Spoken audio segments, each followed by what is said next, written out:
Hello et bienvenue à ce nouveau numéro de la Minute Arthur. Aujourd'hui, nous parlons de se retenir.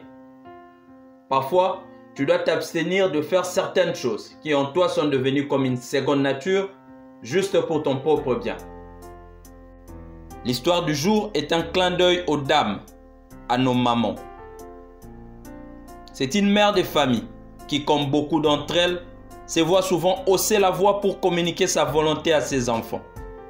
Quand les chambres à coucher de ces derniers ne sont pas faites, la maman se met à crier sur ses enfants pendant un bon moment. Quand à la cuisine, à l'école ou dans la vie de tout le jour, une chose n'est pas faite comme elle la voulait, la maman ne faisait ses reproches qu'en criant. Du coup, à la maison, tout le monde avait compris que souvent maman crie pour de choses simples.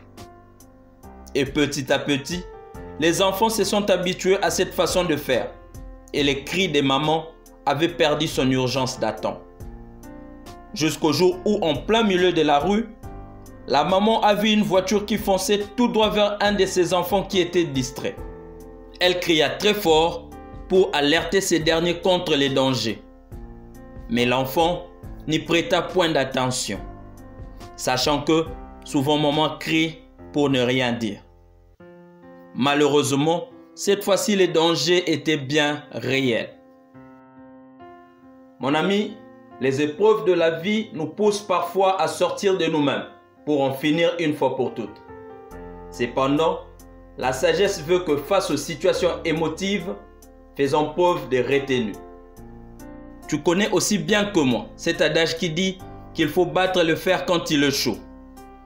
Cette phrase qui nous incite à la promptitude n'est malheureusement pas applicable dans tous les cas.